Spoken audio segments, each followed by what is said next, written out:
ಬಡವರ ಬಂಧು ಧೀಮಂತ ನಾಯಕ ಬಸವನಗುಡಿ ವಿಧಾನಸಭಾ ಕ್ಷೇತ್ರದ ಜೆಡಿಎಸ್ ಹಿರಿಯ ಮುಖಂಡರಾದ ಸನ್ಮಾನ್ಯ ಶ್ರೀ ಭಾಗ್ಯೇಗೌಡರವರ ಹುಟ್ಟುಹಬ್ಬದ ಆಚರಣೆಯನ್ನು ಜೆಡಿಎಸ್ ಮುಖಂಡರಾದ ತಿಮ್ಮಣ್ಣನವರ ಕಚೇರಿಯ ಎದುರು ಅದ್ದೂರಿಯಾಗಿ ಹುಟ್ಟುಹಬ್ಬದ ಆಚರಣೆ ಮಾಡಲಾಯಿತು.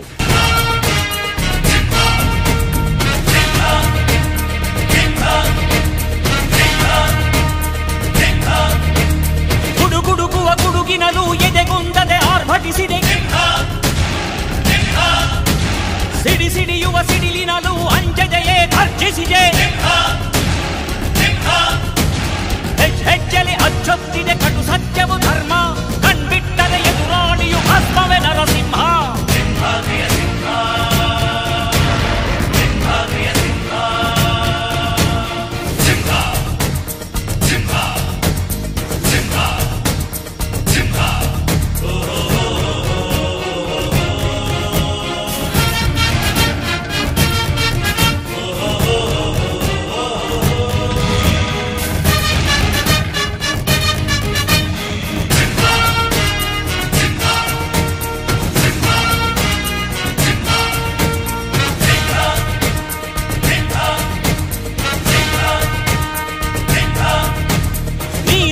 ಹೊನ್ನುಡಿಯದು ಮರು ನುಡಿಯುವರಿಲ್ಲ, ನ್ಯಾಯಾಂಗದ ಕನ್ನಡಿಯದು ಕಡೆಗಣಿಸುವರಿಲ್ಲ.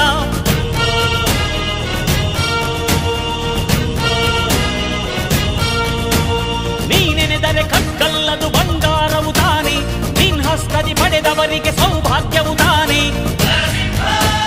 ನಿನ್ನನ್ನು ನಂಬಿದ ಜನ ಬಡತನ ಕಂಡಿಲ್ಲ,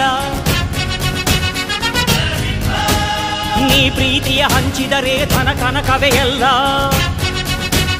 ಹಸಿರಸಿರಲಿ ನಿನ್ನು ಸಿರಿದೆ ನೆಲ ಜಲಗಳು ನಗು ನಗುತ್ತಿವೆ, ದನಕರುಗಳು ಸಡಗರದಲ್ಲಿ ಅದ ನೋಡುತ್ತ ತಾವೀಗಿದೆ.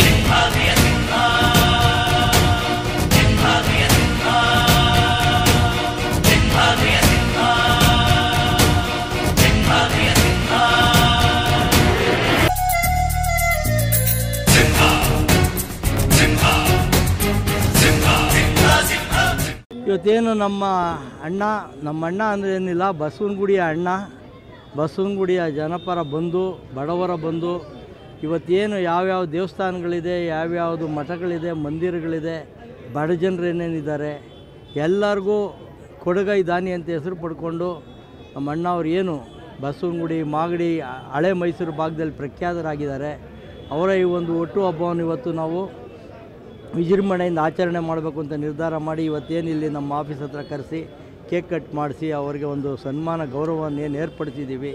ಭಗವಂತ ಅಣ್ಣಂಗೆ ಮುಂದಿನ ದಿನಗಳಲ್ಲಿ ಅಧಿಕಾರ ಆಯುಸ್ಸು ಎರಡನ್ನು ಕೊಟ್ಟು ಹೆಚ್ಚಿನ ಇವಾಗ ಏನು ಸೇವೆ ಮಾಡ್ತಾಯಿದ್ದಾರೆ ಇನ್ನೂ ಹೆಚ್ಚಿನ ರೀತಿಯಲ್ಲಿ ಸೇವೆ ಮಾಡಲಿ. ನಾವೆಲ್ಲ ಅವರ ಆದೇಶಗಳನ್ನ ಪಾಲಿಸ್ಕೊಂಡು ಅವ್ರ ಜೊತೆಯಲ್ಲಿ ಸದಾ ಇರ್ತೀವಿ ಅಂತೇಳಿ ಈ ಸಮಯದಲ್ಲಿ ನಿಮಗೆಲ್ಲ ತಿಳಿಸ್ತೀನಿ. ಮತ್ತೊಮ್ಮೆ ನಮ್ಮ ಅಣ್ಣ ಭಾಗ್ಯೇಗೌಡರಣ್ಣ ಅವ್ರಿಗೆ ಹುಟ್ಟುಹಬ್ಬದ ಆರ್ಥಿಕ ಶುಭಾಶಯಗಳು. ಮುಖ್ಯವಾಗಿ ಏನಂದರೆ ಅಣ್ಣ ಅವರ ಒಂದು ಅಭಿವೃದ್ಧಿನ ನಾವು ನೋಡಬೇಕು. ಅವರು ಯಾವತ್ತೂ ಯಾವುದೇ ಒಂದು ಅಧಿಕಾರಕ್ಕಾಗಲಿ ಪಕ್ಷದಕ್ಕಾಗಲಿ ಯಾವುದಕ್ಕೂ ಆಸೆ ಪಟ್ಟವರಲ್ಲ. ಆದರೆ ಅವ್ರಿಗೆ ನಮ್ಮ ಪಕ್ಷದಲ್ಲಿ ಅನ್ಯಾಯ ಆಗಿದೆ. ಮುಂದಿನ ದಿನಗಳಲ್ಲಿ ಅದು ನಮ್ಮ ನಾಯಕರುಗಳೆಲ್ಲ ಸರಿ ಮಾಡ್ತಾರೆ. ಅಣ್ಣ ಅವ್ರಿಗೊಂದು ಅಧಿಕಾರ ಕೊಡ್ತಾರೆ ಅನ್ನೋ ನಮ್ಮ ವಿಶ್ವಾಸ ಇದೆ.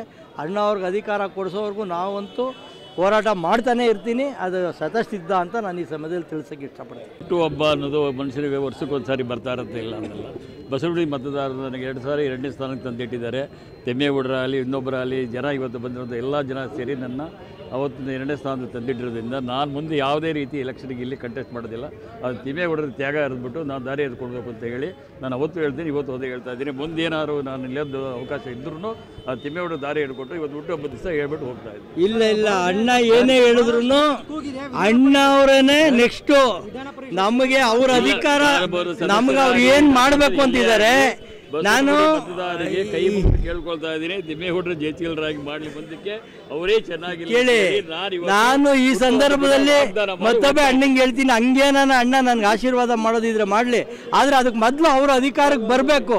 ಅವ್ರ ಅಧಿಕಾರಕ್ಕೆ ಬಂದ ಮೇಲೆ ನಾವು ಯಾವ್ದಾನ ಒಂದು ಅವರ ತ್ಯಾಗನ ಸ್ವೀಕರಿಸ್ತೀವಿ. ಅದುವರೆಗೂ ನಾವು ಯಾವುದೇ ಕಾರಣಕ್ಕೂ ಸ್ವೀಕಾರ ಮಾಡಲ್ಲ. ಸ್ಥಾನದಲ್ಲಿ ಕೊಟ್ಟಿರುವಂತ ಜನಕ್ಕೆ ಅವರಿಗೆ ನನ್ನ ಹೃದಯಪೂರ್ವಕ ಅಭಿನಂದನೆ ಸಲ್ಲಿಸ್ತಾ ಇದ್ದೀನಿ. ಕರ್ನಾಟಕ ಸರ್ಕಾರದಲ್ಲಿ ಅಭಿನಂದನೆ ಸಲ್ಲಿಸ್ತಾ ಇದ್ದೀನಿ. ಕರ್ನಾಟಕ ಸರ್ಕಾರದಲ್ಲಿ ಕೇಳಿಲ್ಲಿ, ಕರ್ನಾಟಕ ಸರ್ಕಾರದಲ್ಲಿ ಅಣ್ಣಂಗೆ ಒಂದು ಸ್ಥಾನ ಬೇಕೇ ಬೇಕು ನಮ್ಗೆ. ಅದಕ್ಕೆ ನಾವು ಹೋರಾಟ ಮಾಡ್ತೀವಿ. ಯಾವುದೋ ಒಂದು ಒಳ್ಳೆ ಅಧಿಕಾರ ಬೇಕೇ ಬೇಕು. ಹೈಕಮಾಂಡ್ ಏನ್ ಡಿಸಿಷನ್ ತಗೊಳ್ತಾರೋ ಅನ್ನೋ ವರೆಗೂ ಬದ್ಧವಾಗಿರ್ಬೇಕು. ನಾಳೆ ನಾನು ಕೊಟ್ಬಿಡ್ತಾರೆ ಬಿಡ್ತಾರೆ ಅಂತ ನಾವು ಹೇಳೋಕ್ಕಾಗೋದಿಲ್ಲ. ಅರ್ಥ ಆಯ್ತಾ? ನಮ್ಮ ಮನೆ ಬರ ಇದ್ರೆ ಅದಾಗುತ್ತೆ. ಆಗಲಿಲ್ಲ ಅಂದ್ರೆ ಹೈಕಮಾಂಡ್ ಏನು ಹೇಳ್ತೋ ಅದು ಕೇಳ್ಕೊಂಡು ಇರೋದು ನಮ್ಮ ಧರ್ಮ.